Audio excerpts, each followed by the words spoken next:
anggota polisi dan petugas imigrasi terlibat sindikat jual beli ginjal internasional.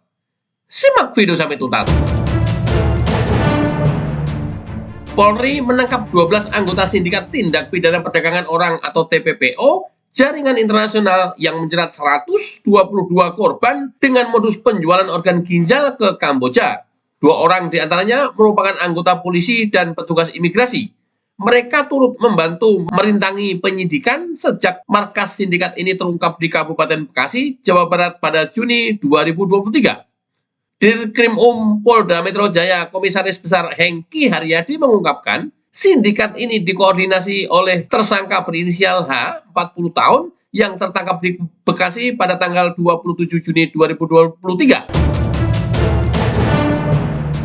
H berperan mengatur semua hal, mulai dari menjaring korban melalui media sosial, Facebook, hingga memberangkatkan korban untuk operasi ginjal di Kamboja.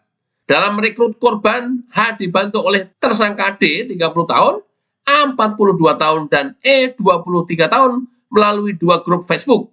Setiap ginjal korban dihargai senilai 135 juta. Ginjal itu kemudian dijual seharga 200 juta. Artinya para pelaku mendapat keuntungan 65 juta per ginjal.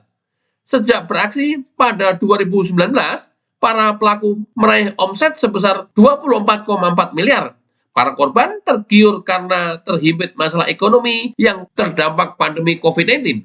Menurut keterangan pendonor, penerima ginjal ini akan dijual ke sejumlah negara seperti India, Malaysia, Singapura, hingga China, kata Hengki dalam konferensi pers di Polda Metro Jaya, Kamis 20 Juli 2023. Korban kemudian dijemput tersangka S, 30 tahun, untuk ditempatkan di rumah penampungan yang mereka sewa di Jalan Perum Villa Mutiara Gading, RT 03 RW 08 Setiasih, Tarumajaya, Kabupaten Bekasi, Jawa Barat. Selama di rumah ini, kebutuhan korban diurus oleh M, 21 tahun, dan pembuatan paspor mereka diurus oleh tersangka R, 26 tahun, HS 43 tahun, dan G, 31 tahun.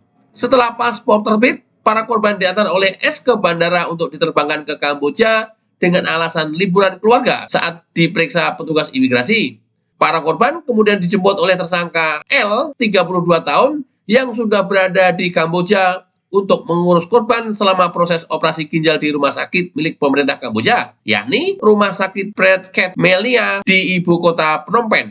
Ke-10 orang sindikat ini dijerat pasal 2 ayat 1 dan 2 pasal 4 Undang-Undang Republik Indonesia nomor 21 tahun 2007 tentang pemberantasan TPPO, ancaman pidana penjara minimal 3 tahun dan paling lama 15 tahun.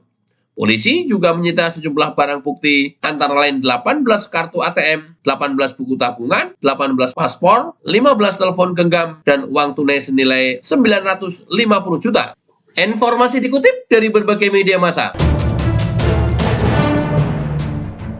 Benar dugaan saya, kalau sudah bicara TPPO, diduga oknum petugas imigrasi ikut berperan meloloskan pemeriksaan di bandara. Bagaimana menurut Anda? Tuliskan di kolom komentar.